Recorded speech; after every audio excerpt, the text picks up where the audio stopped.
Well, it's Tuesday Wrestling, and you all know what that means. That means we get to review NWA Powerrr, AEW Dark and NXT 2.0. But first things first, we're going to review Warrior Wrestling 24. Now, to be on record here, I did not witness Warrior Wrestling 23, but I will talk a little bit on certain things that kind of got my attention that relates to 24 and certain things that were not related to it, but it was fun to hear about.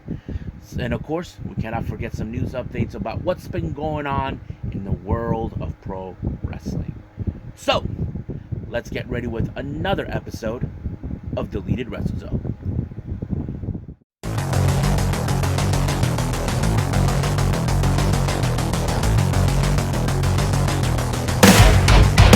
Are you ready? Get up, get up!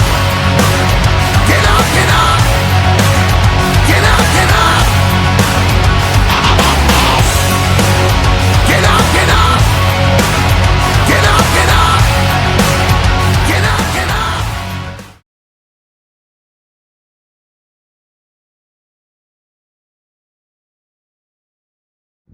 Welcome everybody to Deleted Wrestle Zone, all things that is pro wrestling with AEW, NXT, New Japan Pro Wrestling, Impact Wrestling, the National Wrestling Alliance, various promotions, wrestlers, matches, and championships.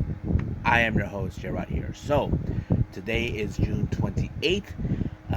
As you know, it's Tuesday. But, however, we're going to review the latest Warrior Wrestling show, Warrior Wrestling 24, that took place 2 days ago, which is the 26th of June. Now, to be fair with everyone, I did not see Warrior Wrestling 23. I did not have time. I was occupied trying to catch up with other things, like, for example, the Stardom stuff. I've been trying to catch up.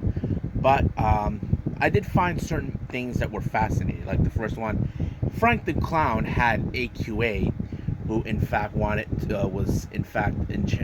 a chance to face the Warrior Wrestling Women's Champion. She said, and Frank the Clown thinks that this was her final bye-bye, but apparently since he stuck his nose, caused the match, and got caked, it did not ruin his plans.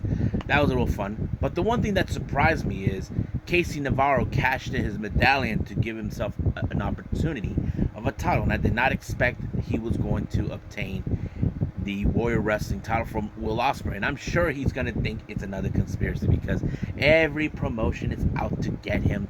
That's basically his MO. That's always what he does. But anyway, this is Warrior Wrestling 24, so let's talk about it. Our first match, we have Heather Reckless versus Miranda Elise. I have to say it was a pretty good match because I've seen these two ladies, what they can do in the ring, no matter where they're at, what promotion they're in. But I have to say Miranda was amazing. As you know, she applied the Miranda rights, and she won the match by submission. Next up, we got Mike Bennett versus Beastman. This is a case of two amazing wrestlers. Now, this is a case of David versus Goliath. Beastman is no joke. He's a huge dude. But I don't think that was going to stop none other than, of course, Mike Bennett, who has been a veteran in the game. And he was somehow able to pick up a good victory by spearing and then pinning his opponent in certain ways. And it worked. So basically, he got the job done. He got the W.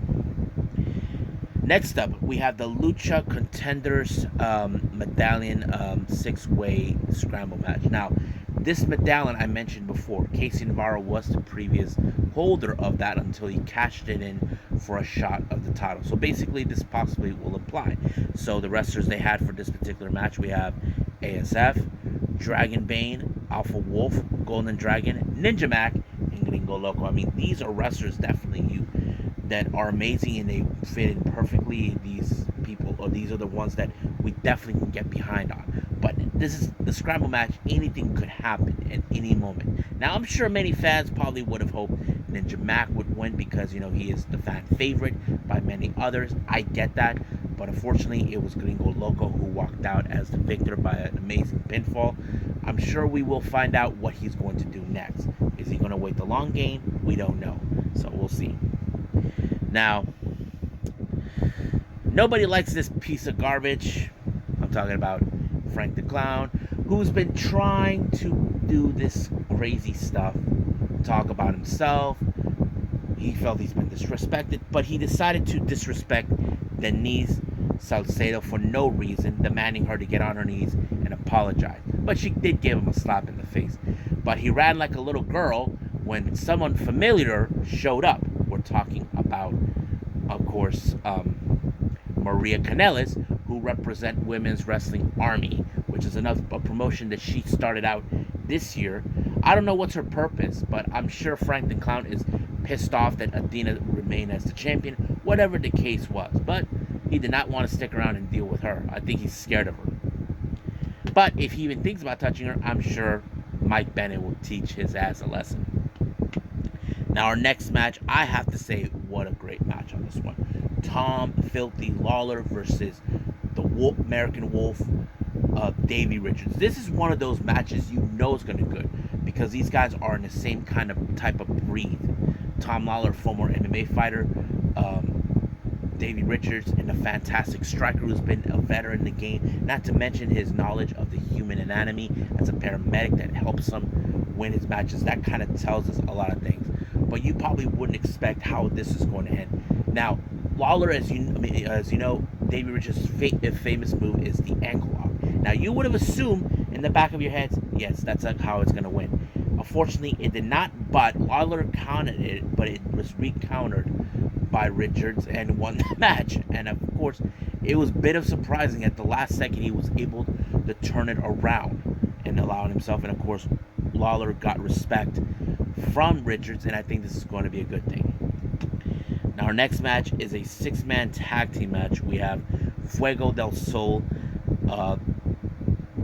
Nick Wayne and Blake Christian taking on Dante Leon, Myron Reed, and Zachary Wentz. I thought this match was unbelievably good because these guys are amazing high flyers. You know for a fact it's going to be good when these type of things takes place. And I think it makes a whole lot of funner what it is. But however, how did this match end? Well, it ended with Zachary Wentz pulling off the amazing victory. I think he took out Fuego del Sol or Dante, one of the two, but it was great. I have to say, it was amazing and it was enjoyable. Now, our next match is the main event, which is the Warrior Wrestling Championship. Originally, we were supposed to have Mike Bailey versus Casey Navarro, but Mike Bailey, as you know, he's Canadian. Apparently, there's been some travel issues for him to come to the States. It was already been verified by his wife, who was commentating the event, Veda Scott. I'm sure we will see that match take place at another time. I'm sure many fans were a little disappointed, but they understand what really was happening. But I have to say this match was pretty good. However, you look at Casey Navarro, who believes he is blessed. As you know, he is not only just the Warrior Wrestling champion, he's also the House of Glory 6-way Cruiserweight champion. That he won that title recently, and that kind of goes a long way. But however, as you know, Casey Navarro will do whatever it takes to keep that title where it belongs. But of course, he got away with it by applying a low blow to Brian Pillman Jr., who was his opponent. Referee did not see it, and then of course it happened. But Casey Navarro retained the title. So basically, we're stuck with him. So we'll see who will be the next challenger. Hopefully, we will see Mike Bailey versus Casey Navarro down the line in the future. So I think that's pretty much it. So I believe let's begin with the Tuesday wrestling event. Let's begin with NWA Powerrr.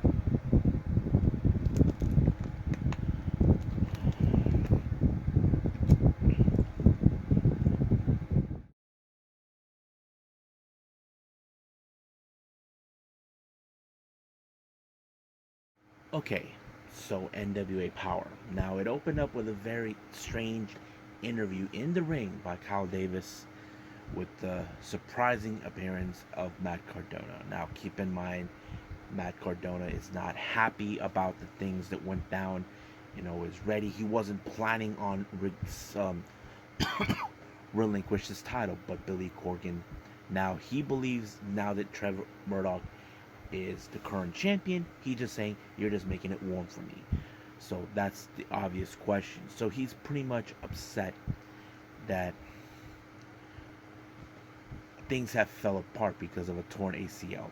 But the real question is, can he regain the title, or things are not going to go his way.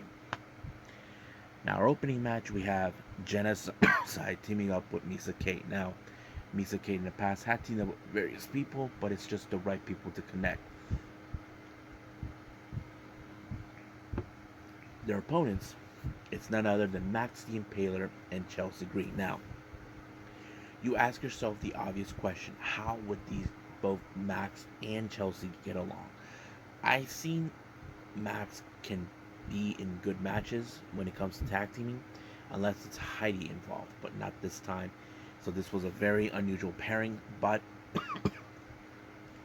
Max the Impaler, as you know how powerful she is, she is one of the most powerhouses in the wrestling business. That's how it goes. So she was able to put away Misa Kate, and it was done from there.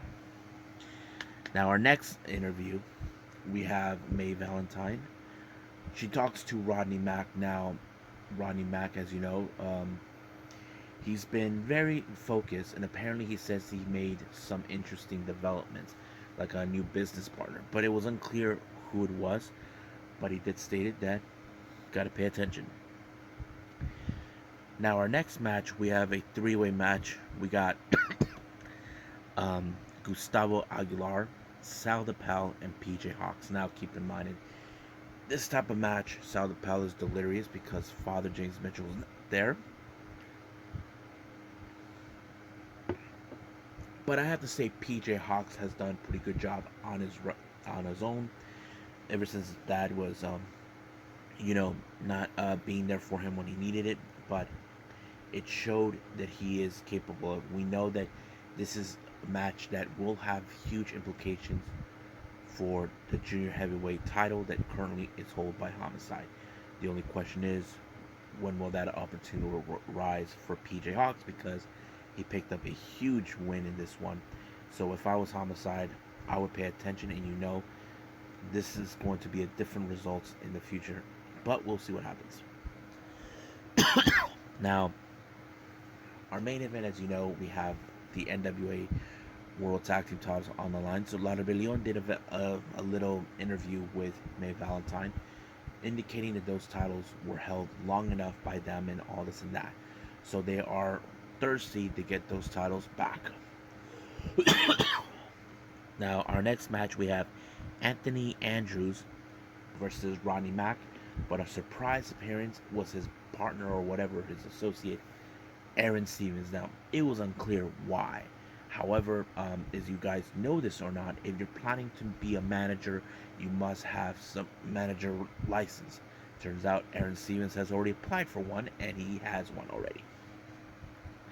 But I have to say, Rodney Mack did a pretty good job, and not to mention putting Anthony Andrews in a submission to force him to tap out. Now, our main event is a Lucha's Rules style match for the NWA World Tag Team titles. Now, this is a very interesting matchup. Now, when you say Lucha Rules, this is what's going on. You don't need to tag your partner. You just roll out and your partner can come in. The entire time of this match, Commonwealth Connection, they weren't playing by the same rules as what Rebel were doing. So it kind of went into, okay, did they pay attention, or they rather just stick to what they know? And that kind of tells us that, they're more old school than learning this type of style. So it would make sense. But but it was, of course, the shades of Davey Boy Smith that Harry Smith applied a body slam onto by Bessie 6'6", that allowed them to retain the titles, and which was a pretty good match. I think it was a really interesting. So we'll see who will be the next challengers for these particular titles. But for now, let's just move on with AEW Dark.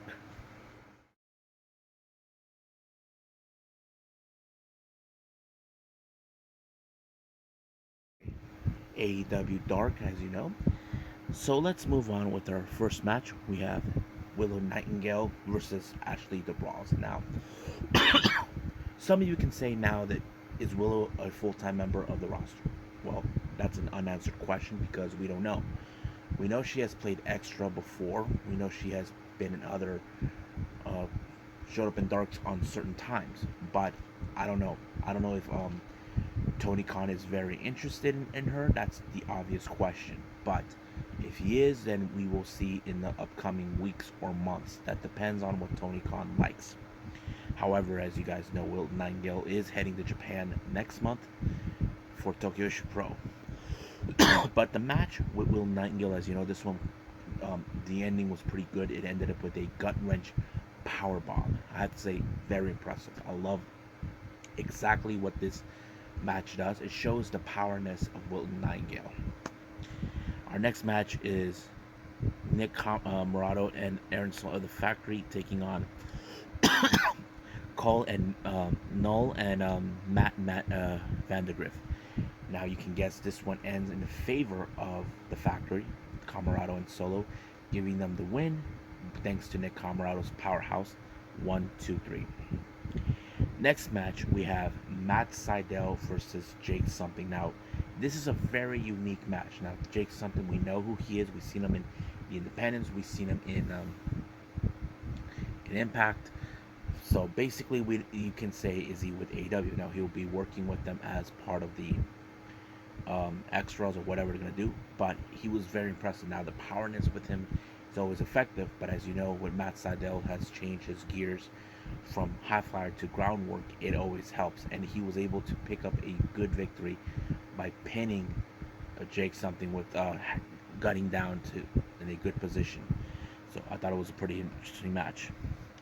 Our next match we have Athena versus Amber Nova. Now I thought this match was pretty good, but Athena walked out as a victor when she applied a pretty good submission move that forced Amber Nova to tap out. Next up, we got Dante Martin taking on Lucky Ali. If you guys ever seen him, I mentioned him in the Deadlock shows, and Dante Martin actually picked up a really good match, a W with, of course, the nosedive. 1, 2, 3, it was over.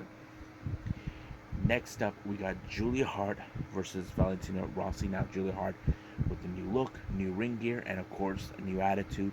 She annihilated Valentina Rossi with a submission, giving her the W.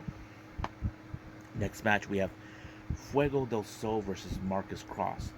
Now, as you know, Fuego has a new attitude because he's pissed what Sammy Guevara has done by using his gear to help Jericho, and then he did a very impressive transition where he finished the match with a tornado DDT, but he still held on to Marcus Cross, and then he did it like a Muto lock.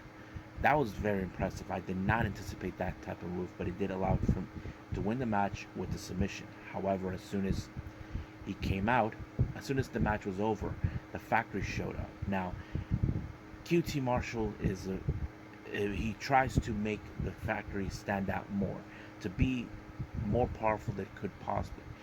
Now, if you guys remember from history from last year or 2 years ago, there was a feud between both QT and, of course, Fuego. Now, QT walked out as the victor for that particular match. However, he wants him to join the Factory. But Fuego doesn't seem like he's interested in that. I think he probably has something else in mind. As you know, I mentioned this before, he has issues towards what, of course, Sammy did, and there's probably the possibility he could do something, but we'll see what happens then. Our next match, we have the Wingmen, JD Drake and Ryan Mena taking on Dark Order, Evil Uno, and 10. I thought it was a pretty good match because, as you know, there's the powerhouses involved, but it did allow for, of course, 10 to pick up a huge victory on Menace. But while JD Drake was busy with Uno, he did not realize that the match was over. However, he tried to give a pounding on 10. Here comes Benoni and Avalon to help out. However, they initially ran as soon as the other members of Dark Order, Reynolds and Silver, appeared. So that's practically what took place. Now, our next match, we have Arya Davari versus Kayla Colony. I thought this match was pretty good too. Now, some of you are saying, wait a minute, is Arya Davari with WWE? Yeah, he's a producer, but he's not allowed to wrestle. As you know, certain wrestlers are no longer allowed to wrestle in WWE. They were mostly focusing on the younger generation. So that kind of fits in. But yeah, but it was Arya Daivari that picked up a huge win, and I don't know if AEW are interested, but we'll see what happens. Now our main event is for the Ring of Honor Pure Championship. Now Tony Nese called out Wheeler Yuta. Yuta, as you know, he is a fantastic wrestler in the Pure division. So I thought that he did use a close fist that gave him a warning. However, this is one of those moments where he can lose his control, but he's able to hold back as much as possible. But he did win the match by, of course, pinfall, retaining the title. But however, he was viciously attacked by the members of the Jericho Appreciation Society, Garcia, Menard, and Parker, sending a direct message saying that they're going to walk out as the victors in blood and guts. But Garcia made a declaration that he'll be coming for the Pure Championship and take it off of them. So we'll see what happens then. Now, we know that there is the upcoming Death Before Dishonor coming up soon. Now, I wouldn't be surprised if Garcia will be in that particular match, but we'll see about that. So I think that's pretty much it with AEW. Let's move on with NXT 2.0.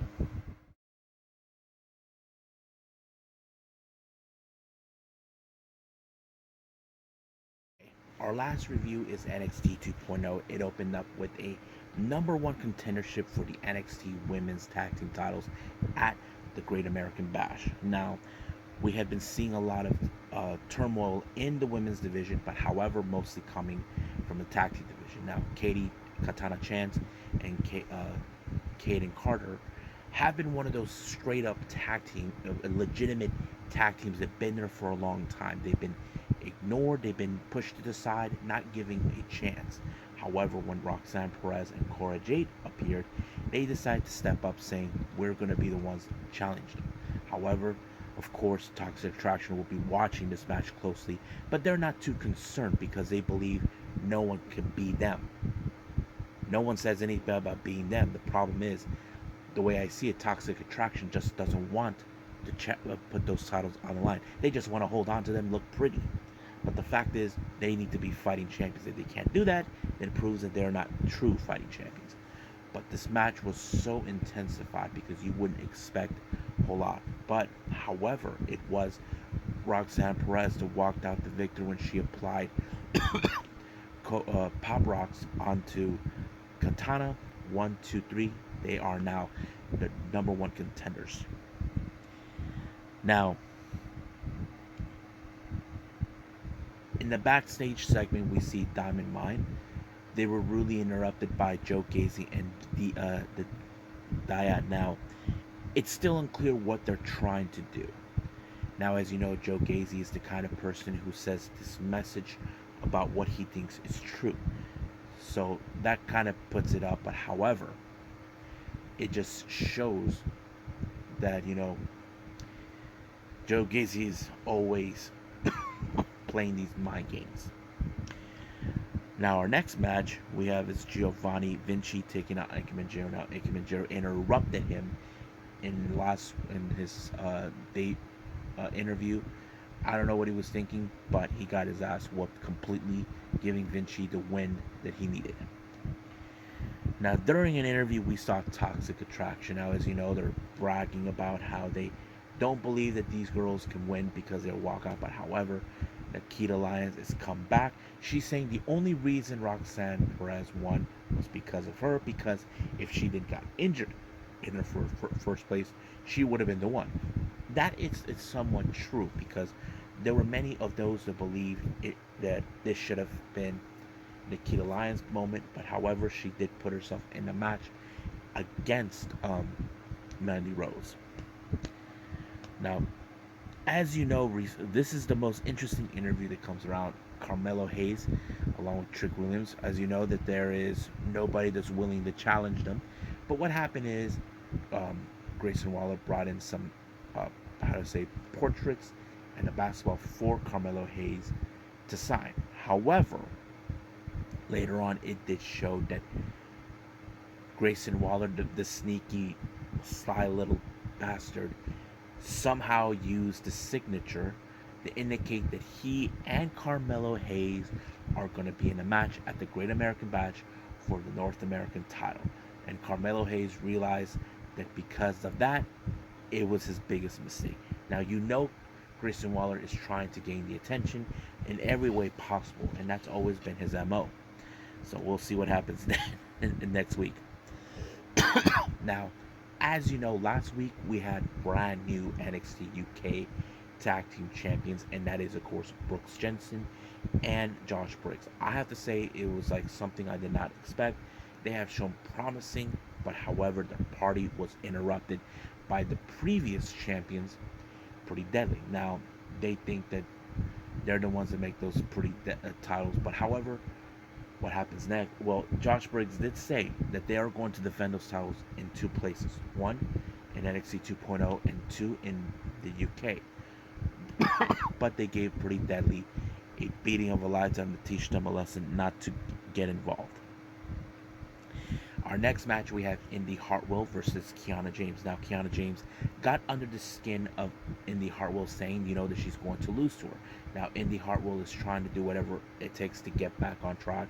What's been going on with her, with her parents gone, Dexter gone, Persia gone. That kind of puts her that she needs to start on track. But Kiana James decides to play things that she's going to lose. However, it did not happen the way it did. She decided to use the ropes, thinking that's how you win. But I'm sure there's going to be hell to pay for Indy Hartwell to get her hands on Kiana James. Now, you may have heard what took place recently a couple weeks ago with Two Dimes. He was released with the company from violating a policy, which turns out that he failed a drug test. Now, the obvious question did remain by many fans, okay, how do you make this character disappear? That is something we have talked about. Now, the way I see it is this. As they decided to put it, that they killed off his character like in something we've seen in the Godfather films. It turns out that Two Dimes was nothing but a traitor, that he tried to kill him, to kill Tony D, but not to mention Santos Escobar is gloating knowing that he did not win the North American title. So that kind of set it in motion. Now, last week we saw Wesley was in the moment trying to express his feelings. As you know, we know what happened to his tag team partner, Nash Carter. They were in the top of the world as the tag team top. But Trick Williams acts like he thinks that he is the whole total hotshot, saying, no one cares, Wesley, about that. Because he thinks that, no one cares. But he interrupted him, but he will get his payback one way or the other. Now we get to our little trios match. Diamond Mine consisted of Strong, Julius, and Brutus of the Creed brothers teaming up against Joe Gacy and Daida. Now, however, as you know, Roderick Strong has been one of those leaders recently that's been trying to saying, I don't need you right now. So basically, he's been pissing them off mostly, but it did cost them the match. The Creed brothers didn't do a thing about it, but at the end, later on, it did show that Strong saying that he will team up with Damon Kemp to challenge for the tag team titles. So we'll see what happens then. Sorry. Now, we have a medical update from Alba Fire, but however, the doctor was interrupted by Lash Legend, who claims that she put her out in the shelf permanently. Now, don't be surprised that sooner or later, when Lash Legend is either trying to get a title shot, Alba Fire ruins her parade. That is something we can see. Now, still no indication how long she'll be out, but we will see that moment where Lash Legend did not get the job done. That is something we can definitely visualize. Now, our next match, we have Sanga versus Zion Quinn. Now, these two guys, as you know, they've been back and forth with each other, but however, Sanga, he's a much bigger dude than Zion Quinn, and he chokeslammed him. 1, 2, 3, it's over. Now, as you know, Tiffany Stratton has been talking negative about Wendy Choo. It's not effective with her. Wendy Choo is just a little happy girl who wants to have a little fun, try to get into her head, and she's trying to prove people like Wendy Choo don't belong in WWE. But Wendy Choo's not going to go down without a fight. That's how it works. Now, our next match, we have, of course, which is our final match, Nikita Lyons versus Mandy Rose. The match was pretty good, but however, I knew this was going to happen. Gigi Dolan and JC James showed up, tried to give a beatdown. Mandy Rose tried to prove that she's a nobody, but luckily Perez and Cora Jade showed up to give the helping hand. So we could see possibly Mandy Rose face off Nikita Lyons for the title. That is still unclear if that's the case for next week, but we'll find out. Now, Solo Sikoa and Apollo Creeds did have a heart conversation, but however, Zion Quinn, as you know, thinks that he knows everything, so he got into his head. So I don't know exactly what Zion Quinn is trying to prove, but we'll see. Then we have our straight up face-to-face confrontation between Cameron Grimes and Braun Breaker. However, things became a bit heated where Cameron Grimes is like saying you used your father's legacy, you don't love him for all of this, and that kind of puts it on. But however, Cameron Grimes is determined to get the NXT title and take it to the moon with them. So we can't wait to see what's going to happen next week, so you better be ready for that. So I'm ready, hope you guys are. So I think that's pretty much it what we got with NXT. Let's move on to our last thing, which is news updates.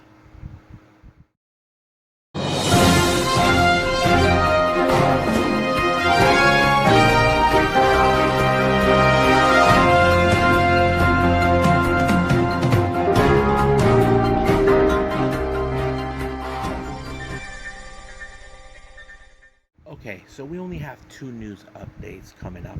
So on this one, so we have a very interesting one. This one's coming from Tokyo Yoshi Pro for their Summer Sun Princess event that's taking place on July 9th.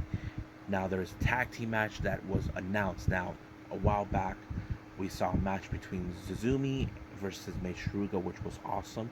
However, Zuzumi made an appearance in Choco Pro to announce that she and Mei Shiruga were going to be tag team partners in a match for Summer Sun Princess. However, the obvious question that was never announced, who was in fact their opponents?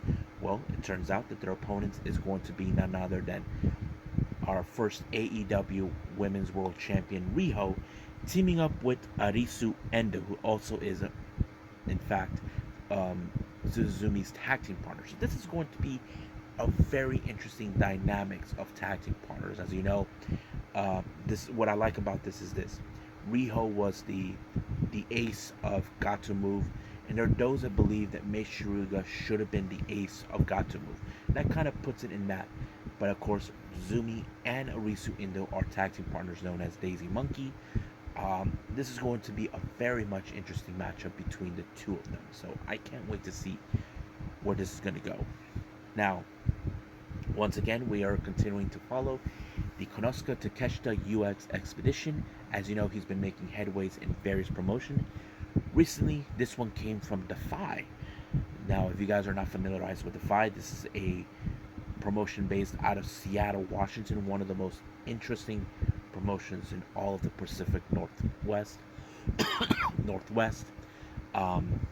It was announced that for their upcoming event, there's going to be the world is yours, which is the phrase that Tony Montana actually used. So there's going to be a 2-night event on July 16th and July 17th. But however, what does it have to do with Konosuke Takeshita? However, it was announced who Konosuke Takeshita's opponent, and it's none other than the American Wolf, Davey Richards. I have to say, this is going to be a balls to the wall match. This is going to be a good one. Now, if you're a Konosuke Takeshita fan, subscribe now to Defy. If you already have it, then you know what to do. So I'm trying to see if I can see it. I know I have a subscription, but I lost my password. I've been dealing with those guys for a while, but we'll see what happens. But I think that's pretty much it right now with the news updates. I believe it's time to call it a day. Well, I hope everybody enjoys this episode. Coming up, as you know, we got AEW Dynamite with Blood and Guts. I will be reviewing that, and of course, I haven't decided what I'm going to do before those events. But at the moment, we'll see what happens then. I will keep you guys surprised what exactly I'm going to do. So, for now, I'll see you guys in the next DWZ time. Same DWZ channel. I must bid all of you adieu. So, goodbye. Mwah. And have a nice day.